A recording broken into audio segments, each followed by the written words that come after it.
নমস্কাৰ আপোনালোকৰ মাজত আৰু এটা গুৰুত্বপূৰ্ণ ভিডিঅ' নিলে ভিডিঅ'টো আপোনালোকে স্কিপ নকৰি সম্পূৰ্ণলৈকে চাই থাকিব। ইয়াত টাটা মটৰ্ছৰ ৰিক্ৰুইটমেণ্ট হয়।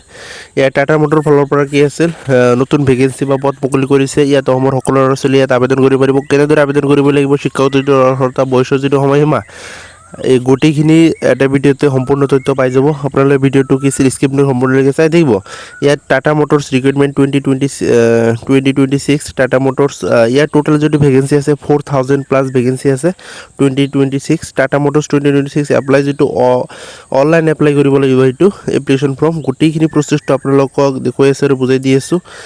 ইয়াত প্ৰচেছটো দেখাই দি আছোঁ। ইয়াত চাব পাৰে টাটা মটৰ্ছ ৰিক্ৰুইটমেণ্ট যিটো অভাৰভিউ হয়, ডিটেইলছ আৰু ইনফৰমেশ্যন ইয়াত কি আছে মেনশ্যন কৰি দি আছে। যে ডিটেইলছ আছে অৰ্গেনাইজেশ্যন যিটো নেম হয় টাটা মটৰ্ছ লিমিটেড, ৰিক্ৰুইটমেণ্ট যিটো নেম হয় টাটা মটৰ্ছ ৰিক্ৰুইটমেণ্ট 2026।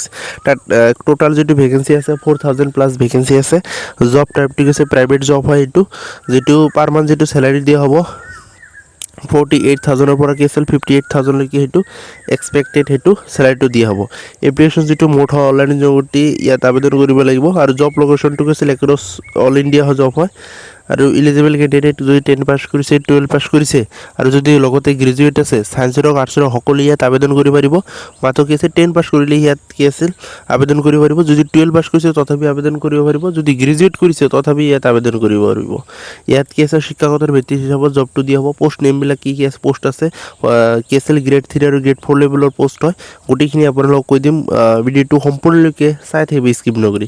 ইয়াৰ চাপৰি ইম্পৰ্টেণ্ট যিটো ডেট হয় টাটা মটৰ্ছ ৰিক্ৰুইটমেণ্ট ইয়াত কি আছিল মাৰ্চৰ এপ্লাই যিটো ষ্টাৰ্ট ডেট মাৰ্চৰ কি আছিল 26 তাৰিখৰ পৰা অলৰেডি সেইটো ষ্টাৰ্ট হৈছে। আৰু এপ্লাই যিটো লাষ্ট ডেট হয় এপ্ৰিলৰ 29 তাৰিখলৈকে সেই পোষ্টত আবেদন কৰিব পাৰিব।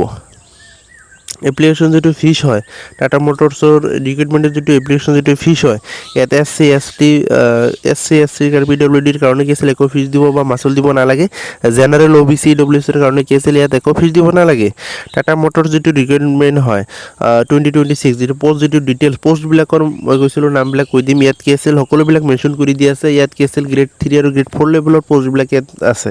ইয়াত চাব পাৰে ছুপাৰভাইজাৰ আছে, এছিষ্টেণ্ট ইঞ্জিনিয়াৰ আছে, এক্সিকিউটিভ আছে, গ্ৰেজুৱেট ট্ৰেইনিং ইঞ্জিনিয়াৰ আছে, একাউণ্টেণ্ট আছে, ৱৰ্কশ্বপ আছে, তাৰপিছত ইঞ্জিনিয়াৰ আছে, এৰিয়া মেনেজাৰ আছে, প্ৰডাক্ট স্পেচিয়েলিষ্ট আছে। ইয়াত বহুত কেইটা আছিল পদ আছে। ইয়াত চাব পাৰে শিক্ষাগতৰ ভিত্তি হিচাপত সেইবিলাক পোষ্টত কি আছিল দিয়া হ'ব। তাৰপিছত ইয়াত চাব পাৰে এজ লিমিটটো আছিল 18 পৰা 40 বছৰ আছে সিয়ে ইয়াত আবেদন কৰিব পাৰিব। এজ লিমিটটো আছে 18 পৰা 40 বছৰ। 18 নম্বৰ কি আছিল 40। তাৰপিছত কি আছিল ইয়াত চাব টাটা মটৰ্ছ যিটো ৰিক্ৰুইটমেণ্ট এডুকেশ্যন যিটো কোৱালিফিকেশ্যন 10 পাছ 12 পাছ আৰু গ্ৰেজুৱেট যিয়ে কৰিছে সিয়ে ইয়াত আবেদন কৰিব পাৰিব। ইয়াত কি আছিল ইয়াত যদি ছায়েন্সৰ যদি আছে আৰ্টছৰো যদি আছে ইয়াতে আবেদন ছায়েন্সৰ আৰ্টছৰ সকলোৱে ইয়াত আবেদন কৰিব পাৰিব। আৰু শিক্ষাগতৰ ভিত্তি হিচাপে পোষ্টবিলাক দিয়া হ'ব মই কৈ দিলোঁ বৰ্তমান। তাৰপিছত ইয়াত চিলেকশ্যন প্ৰচেছটো ইয়াত চাব পাৰে টাটা মটৰ্ছ যিটো ৰিক্ৰুইটমেণ্ট হয় 2026 যিটো চিলেকশ্যন যিটো প্ৰচেছ হয় ইণ্টাৰভিউ আৰু ডকুমেণ্ট ভেৰিফিকেশ্যন হ'ব। প্ৰথমত হ'ব ইণ্টাৰভিউ, তাৰপিছত হ'ব ডকুমেণ্ট ভেৰিফিকেশ্যন, তাৰপিছত কি আছিল ফাইনেল মেৰিট লিষ্ট দি দিব। যদি আবেদন কৰি বিচাৰিছে সোনকালে আবেদন কৰি ল'ব। ডিছক্ৰিপশ্যনত মই লিংকটো দি দিম আপোনালোকৰ সুবিধাৰ কাৰণে।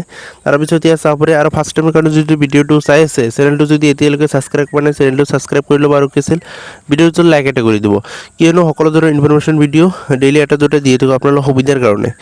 ইয়াত চাব পাৰে how to apply for Tata Motors recruitment কেনেদৰে আবেদন কৰিব লাগিব গোটেই প্ৰচেছটো ইয়াত মেনশ্যন কৰি দি আছে চাব পাৰে। Visit the official Tata Motors career ৱেবছাইটত গৈছে notification apply link mention the official নটিফিকেশ্যনত তাত গৈ কি আছিল কেনেদৰে আবেদন কৰিবলৈ গোটেইখিনি প্ৰচেছটো ইয়াত মেনশ্যন কৰি দি আছে। Valid email ID mobile number লাগিব, এপ্লিকেশ্যন আৰু চাৰ্টিফিকেট ফটো ছিগনেচাৰ সেইবিলাক ইয়াত কৈছে। লাষ্টত কি আছিল প্ৰিণ্ট আউট কৰিবলৈ গৈছে।